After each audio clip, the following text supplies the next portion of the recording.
Many players are great at building in Fortnite. They can do hundreds of different retakes, they can do hundreds of different tarps, but one thing the majority of Fortnite players fail to understand is when they need to use those retakes and when they need to tarp.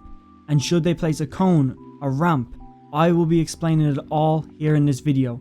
The tips in my videos cannot be found anywhere else on YouTube, so do yourself a favor and subscribe as I upload videos every day that are designed to help you improve as fast as possible. With that said, let's begin. So the way this video is going to go is I'm going to give you 5 build fight tips, okay? 5 scenarios when you should build fight over box fight. Then I'm going to flip it and give you 4 scenarios when you should box fight over build fight. We're going to start off with this one right here, okay? You should always build fight when your teammates are away from you. So let's say, for example, it's a 1v1, but if you had your teammate that's currently not with you, it would be a 2v1, meaning there's 2 players versus 1 player, which means you would have an advantage.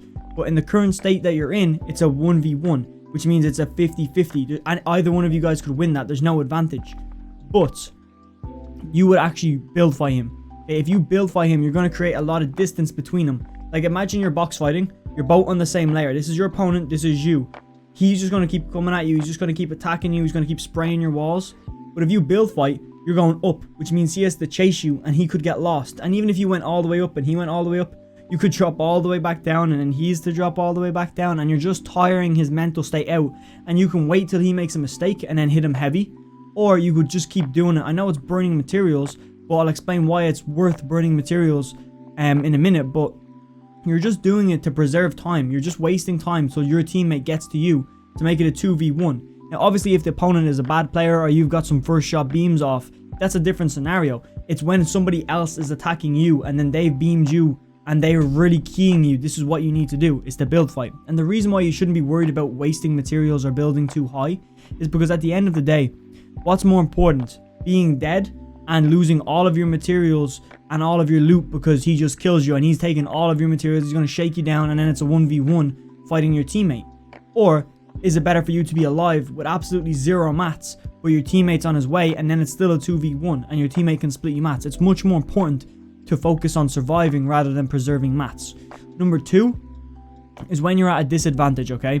A disadvantage could be anything. Literally, the scenario I just described is a disadvantage scenario, but also if your opponent has a better shotgun like a spaz, or your opponent got the first beams off and you're on lower health, or your opponent has high ground and you're on low ground, it's a lot harder to build up to him because he naturally has more high ground and you can't shoot a mountain down, you know? So you should always wait for your teammate when you're in a disadvantaged scenario. So you want to keep build fighting, because if you're build fighting, you're again wasting the other player's time, you're wasting his materials, and even if a third party comes, that perfectly suits you, because more than likely if you hear the third party, you can just box and that guy's going to be on the outside of the box and he's the one who's going to get sprayed, not you, and that could give you a window to leave.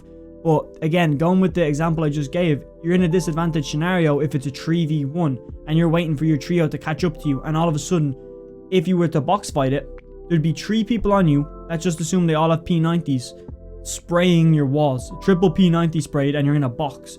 Is it harder to defend a triple P90 spray while you're in a box with all 3 of them around you, or while you're build fighting? If you're build fighting, you're cranking, you're dropping, you're changing layers, you're going diagonals, you're going up and downs, you're confusing the shit out of your opponents, and more than likely there won't be more than 3 people on your wall. Like the 3 people won't be on your wall, they'll be all trying to find you, so you might have 1 at a time, and that can give you time to actually get shots off. So the third time you should build fight over box fight is when your opponent wants to box fight. The reason why he wants to box fight is generally because he's terrible at build fighting and it's his strong suit to box fight. Like he might have a spaz or he might have a lever action that's not quite good at range, but he knows if he's in a box fight and he has you really close to him, he can do a lot more damage. He can piece control you, he can put you in a box, because that might be his expertise. He might not be good at retakes, but he might be really good at piece controlling you in a box.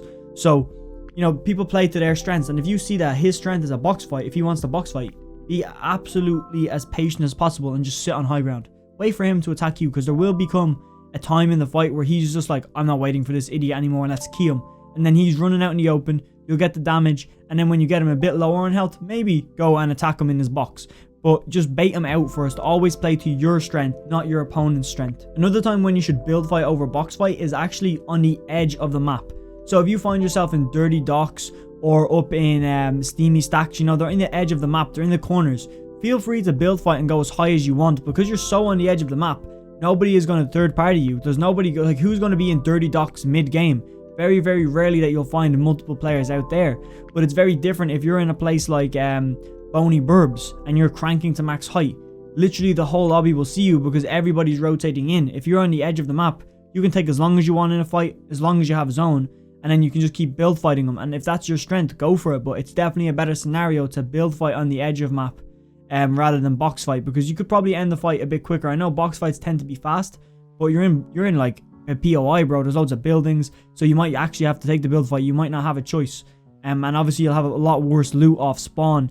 So, you know, don't be afraid as well to take a build fight off spawn. It'll be okay. So for the last scenario when you should build fight is in a laggy lobby or when your FPS is dropping. The reason why you need to do this is because it might not be the server, it might be you. Like, for example, if your ping goes up, that might just be your ping as a player. So out of the other 100 people in your lobby, you might be the only one that's really on high ping. It might not be a server problem. And it's very hard to identify when it's a server problem or when it's just your internet acting up. Because let's say, for example, if you're playing and you're on high ping and your opponent is not on high ping and he's attacking your wall, there's not really much you can do. Like in a box fight scenario, it's not, you can't piece control them because you're on high ping, so you can't actually, you know, time the walls, you can't time your edits, the response time is late, you're seeing things late.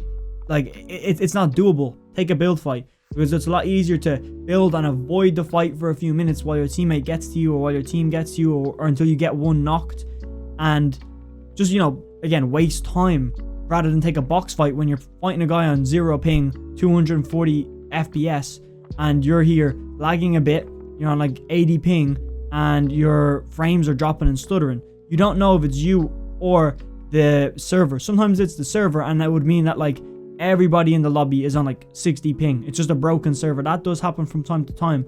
But once you, like, I guess, communicate with your teammates and be like, hey, is your ping high? And then he's like, yeah, man, I'm on 70. Oh shit, I'm on 60. Timmy, how much ping are you on? Oh, I'm on 190. You kind of know there's a problem. So with the server rather than individually. So you should always like talk to your teammates, communicate with your teammates, ask them how their frames are compared to usual. And if you realize that all three of you guys is, you know, acting up, it's probably the lobby and you can just continue as normal. But if it's just one out of your team that's acting up, it's not worth taking a fight. Or if you do get into a fight, take a build fight. So here's the 4 reasons when you should box fight, okay?